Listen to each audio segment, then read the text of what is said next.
அண்மை செய்தியை பார்த்து வருகிறோம். திமுக கூட்டணியில் போட்டியிடும் வேட்பாளர்களின் உத்தேச பட்டியல் வெளியாகி இருக்கிறது. கொங்கு மக்கள் தேசிய கட்சியின் வேட்பாளர்கள் களமிறங்க வாய்ப்பிருப்பதாக பொள்ளாச்சி தொகுதியில் தெரிவிக்கப்பட்டிருக்கிறது. விவரங்களுடன் செய்தியாளர் கோகுல் இணைந்திருக்கிறார். கோகுலின் முழு விவரங்கள்.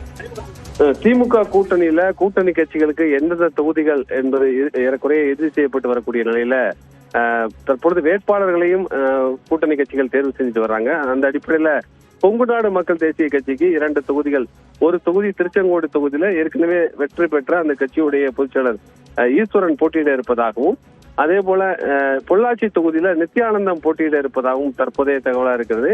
மனிதநேய மக்கள் கட்சிக்கு 2 தொகுதிகள் ஒதுக்கப்பட்டிருக்கிறது. நாகப்பட்டினத்துக்கு அந்த கட்சியுடைய தலைவர் ஜவாஹிருல்லா போட்டியிட இருப்பதாகவும், மணப்பாறை தொகுதியில அந்த கட்சியுடைய பொதுச் செயலாளராக இருக்கக்கூடிய அப்துல் சமது போட்டியிட இருப்பதாகவும் தற்போதைய தகவலா இருக்கிறது.